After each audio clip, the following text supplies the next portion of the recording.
राजधानी रांची के हरमू स्थित आजसू पार्टी कार्यालय में केंद्रीय प्रवक्ता के समक्ष झारखंड आंदोलनकारी अधिवक्ता, सांस्कृतिक कर्मी, बुद्धिजीवी रणविजय नाथ शहदेव के तीसरी पीढ़ी पोता, आजसू पार्टी में रहे पिता अजय नाथ शहदेव के बेटे ऋतुराज आजसू पार्टी में पार्टी के कार्यालय में औपचारिक रूप से पार्टी की सदस्यता ग्रहण की। इन्हें पार्टी में सम्मिलित होने पर पार्टी के केंद्रीय प्रवक्ता देवशरण भगत के द्वारा पार्टी का पट्टा पहनाकर स्वागत किया गया। तदुपरांत विगत 22 जून को पार्टी की ओर से आयोजित बलिदान दिवस कार्यक्रम की सफलता के विषय पर केंद्रीय प्रवक्ता द्वारा बात रखी गई। पार्टी के केंद्रीय प्रवक्ता ने कहा कि पार्टी के सभी इकाई के पदाधिकारी को बलिदान दिवस की सफलतापूर्वक संपन्न होने पर आभार व्यक्त करते हुए पार्टी की ओर से आगामी कार्यक्रम की घोषणा की। केंद्रीय प्रवक्ता ने कहा कि आगामी 30 जून को संथाल हूल दिवस के अवसर पर संथाल परगना में शहादत दिवस के रूप में मनाया जाएगा। आगामी 8 अगस्त को जमशेदपुर में की पार्टी के जनक स्वर्गीय निर्मल महतो का शहादत दिवस मनाया जाएगा। पार्टी के द्वारा आयोजित बलिदान दिवस के अवसर पर मुख्य रूप से झारखंड की अस्मिता पहचान विषय पर मंथन की जाएगी। इस बारिश ने प्रदेश के विकास का पोल खोल दिया और आज एक बारिश हुआ उसमें शहर ही पूरा अस्त व्यस्त हो गया। तो हम कहेंगे कि ये नली गली में पानी भरना नहीं, इस सरकार का जो स्थिति है वो दिखाई पड़ता है रोड में। आज जिस तरह से तहस नहस दिखाई पड़ रहा था पूरे शहर में, हमको लगता है कि सरकार का पोल खोल रहा है। ये भ्रष्टाचार का आवाज नीचे से निकल के आ रहा है कि काम तो खूब किए हो, इतना भ्रष्ट हो दिखाई पड़ता है। गंदगी भी निकल रहा है ना अंदर से, तो भ्रष्टाचार की गंदगी तो ऐसे ही दिखाई पड़ेगी। आप सभी मीडिया बंधुओं का आभार यहाँ आने के लिए। कल का दिन जो रहा हमारे लिए बहुत ही एक बड़ा दिन रहा। कल मैं अनौपचारिक रूप से उस आंदोलन से जुड़ा जिसकी शुरुआत कभी ना कभी मेरे दादाजी ने, उसी लड़ाई को आगे बढ़ाते हुए उसी विरासत को हमारे पिताजी ने आजसू का संघर्ष किया। और कल मैं भी इस संघर्ष का एक अहम भूमिका आजसू पार्टी के साथ जुड़ के यहाँ पर रह के अपने आदरणीय सुदेश महतो जी के नेतृत्व में कल हमारा ज्वाइनिंग हुआ। और मैं यही आशा दिलाना चाहता हूँ सभी को कि ये जो विजन था झारखंड आंदोलन का, जो सोच था, जिस कारण से लोगों ने झारखंड के लिए खेलगांव में बलिदान दिवस आयोजित किया। कल का बलिदान दिवस मुख्य रूप से झारखंड आंदोलन में जितने शहीद हुए हैं, झारखंड आंदोलनकारियों के ये समर्पित था।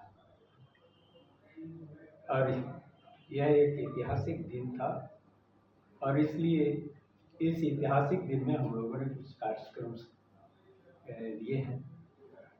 संगठन को विस्तार करने के संदर्भ में कुछ संकल्प भी लिए हैं। मैं विस्तार से बताना चाहूँगा कि पहले तो जितने लोग इस कार्यक्रम को सफल बनाने में पार्टी के केंद्रीय कमेटी के कल आजसू पार्टी ने हरिवंश टाना भगत स्टेडियम खेलगांव में बलिदान दिवस आयोजित किया। कल का बलिदान दिवस मुख्य रूप से झारखंड आंदोलन में जितने शहीद हुए हैं, झारखंड आंदोलनकारियों के लिए समर्पित था। और यह एक ऐतिहासिक दिन था और इसलिए इस ऐतिहासिक दिन में हम लोगों ने कुछ कार्यक्रम लिए हैं। संगठन को विस्तार करने के संदर्भ में कुछ संकल्प भी लिए हैं। मैं विस्तार से बताना चाहूँगा कि पहले तो जितने लोग इस कार्यक्रम को सफल बनाने में पार्टी के केंद्रीय कमेटी के सभी पदाधिकारी, जिला के पदाधिकारी, प्रखंड के पदाधिकारी और पंचायत स्तर के सक्रिय कार्यकर्ताओं को, साथ ही साथ अनुषंगीय इकाई के सभी पदाधिकारियों को, नगर के पदाधिकारियों को मैं आभार व्यक्त करता हूं।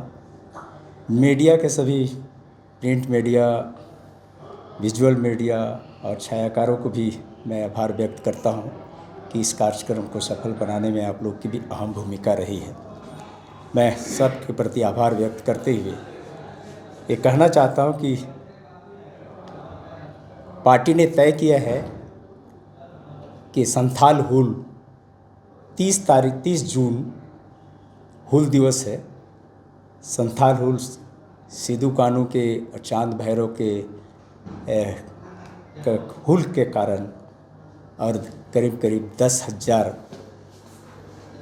झारखंडी संथाल भाई उसमें शहीद हुए थे। उसको हम शहादत दिवस के रूप में मनाते हैं या हुल दिवस के रूप में मनाते हैं। पार्टी संथाल हुल 30 जून को संथाल परगना में मनाने का निर्णय लिया है। 8 अगस्त निर्मल महतो का शहादत दिवस है। पार्टी ने बलिदान दिवस के तौर पर अपने बलिदान को याद किया, संघर्ष को याद किया और जिस तरीके से संघर्ष की पूरी पृष्ठभूमि को तैयार करके झारखंड अलग राज्य आंदोलन को तैयार किया गया था और फिर झारखंड अलग राज्य हासिल किया गया था, उन तमाम पहलुओं और बिंदुओं पर झारखंड आंदोलनकारियों ने अपनी राय रखी। और जो कल के कार्यक्रम का जो सबसे महत्वपूर्ण पहलू था कि राज्य की जो युवा आबादी है वो एक तरीके से उनकी भावनाओं का हम प्रतिनिधित्व कर रहे थे, जो उनकी वेदना है, जो उनकी पीड़ा है, जो उनका दर्द है, जो रोजगार के सवाल हैं, जो यहाँ पर नियोजन का सवाल है, यहाँ पर जो आरक्षण का सवाल है, इन सवालों पर भी केंद्रीय अध्यक्ष जी ने बड़े विस्तार पूर्वक लगभग अपने 2 घंटे के भाषण में इन बातों को रखा। मुख्य सवाल जो निकलकर सामने आ रहा है कि झारखंड की सरकार ने ये कहा था कि हम यहाँ के नौजवानों को नौकरी देंगे और सरकार ने एक कानून लाया था 2021 में, हालांकि फिर से उनकी सरकार आई है। उन्होंने कहा था कि निजी क्षेत्र में हम 75% का आरक्षण देंगे। ये पूरे कानून का अनुपालन नहीं हो पाया और कंपनियां हाईकोर्ट चली गई। उसके बाद सरकार ने फिर से एक रास्ता अपनाया कि हम आउटसोर्सिंग में 75% रिजर्वेशन देंगे। आपने देखा होगा कि पूर्व में ये कहा गया था कि जो 75% निजी क्षेत्र की नौकरी है उसमें 40,000 रुपये तक की जो सैलरी की नौकरी है उसमें सभी महिलाओं को सम्मानित किया जाएगा। मैया सम्मान योजना के तहत तो मदद की जाएगी। चुनाव तक तो निश्चित तौर पर इन लोगों ने मैया योजना को की राशि करीब करीब कुछ लोगों को दिया, लेकिन वर्तमान में सरकार की तरफ से यही कही जा रही है करीब 6 लाख से ज़्यादा महिलाओं को छाट दिया गया। अब ये प्रश्न उठता है कि आखिर इतने लोगों को जो दिया गया वो किस नियम के तहत दिया गया, और आज जो हटाया गया तो किस नियम के तहत हटाया गया। अगर दिया गया और गलत हुई है, इसके लिए दोषीदार कौन है, इसके लिए रिस्पॉन्सिबल कौन है, उसको दंडित करने के लिए सरकार क्या कर रही है, उस पर क्या कार्रवाई कर रही है। छाट रहे हैं अभी, और जो राशि चली गई इस राशि को रिटर्न करने के लिए जो ये करेंगे आप, लोग कह रहे हैं कि इसको रिटर्न करना पड़ेगा। तो एक तरह से आप मैया सम्मान की तो बात करते हैं और एक तरह से मैया का अपमान जो कर रहे हैं, इस तरह का महिलाओं को अपमान होने नहीं देगा आजसू पार्टी, क्योंकि हम महिलाओं के प्रति, युवाओं के प्रति हमेशा से संवेदनशील रहे हैं और मैया के सम्मान के नाम पर उसका अपमान होने नहीं देंगे। पहले जो लोग इस तरह का कर्म किए हैं, जिसके तहत ये तो इस तरह से कहा जा रहा है ना कि जो पैसा पहले दी गई भूमिका रही है। मैं सबके प्रति आभार व्यक्त करते हुए ये कहना चाहता हूँ कि पार्टी ने तय किया है कि संथाल हुल 30 जून हुल दिवस है। संथाल हुल सिद्धू कानू के, चांद भैरव के हुल के कारण और करीब करीब 10,000 झारखंडी संथाल भाई उसमें शहीद हुए थे। उसको हम शहादत दिवस के रूप में मनाते हैं या हुल दिवस के रूप में मनाते हैं। पार्टी संथाल हुल 30 जून को संथाल परगना में मनाने का निर्णय लिया। 8 अगस्त निर्मल महतो का शहादत दिवस है। निर्मल महतो ने पार्टी आजसू को जन्म दिया, आजसू के सोच को स्थापित किया, आजसू को स्वरूप दिया। आज उनके शहादत दिवस ने हमको शुरू से ऊर्जा भी दिया है। उनके शहादत के बाद ही झारखंड आंदोलन में आजसू ने पूर्ण आंदोलन करने का निर्णय लिया। हम 8 अगस्त ये गुणवंतों के शहादत दिवस के दिन जमशेदपुर में शहादत दिवस मनाएंगे। 9 अगस्त आदिवासी दिवस और चीफ एग्जीक्यूटिव ऑफिसर को, वहाँ के डायरेक्टर को या निजी क्षेत्र में जो भी कंपनियां हैं, वहाँ पर आजसू पार्टी के तमाम पदाधिकारी जाकर के ज्ञापन देंगे और ये हिसाब मांगा जाएगा कि आप मुझे ये डेटा उपलब्ध कराइए कि कितने लोगों को आपने नौकरी दिया। ये सिर्फ सरकार को या कंपनियों को जानने का अधिकार नहीं है कि ये जो नौकरी का सवाल है वो आप किन को दे रहे हैं, ये जनता को भी जानने का अधिकार है। तो हम जनता को ये डेटा इकट्ठा करके बताएंगे कि किन कंपनियों ने कितने स्थानीय लोगों को नौकरी दिया है और निजी क्षेत्र की कंपनियों में कितने लोगों को नौकरी मिला है, आउटसोर्सिंग की एजेंसी में कितने लोगों को नौकरी मिला है।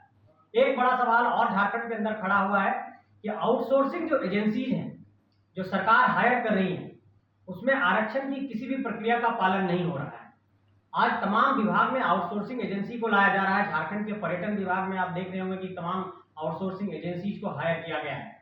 तो सरकार से ये सवाल बनता है कि क्या सरकार सिर्फ ठेकेदारी प्रथा के माध्यम से ही रोजगार देना चाहती है, और अगर ठेकेदारी प्रथा से देना चाहती है तो क्या उसमें आरक्षण का पालन हो रहा है, और अगर आरक्षण का पालन नहीं हो रहा तो ये अधिकार का हनन क्यों किया जा रहा है।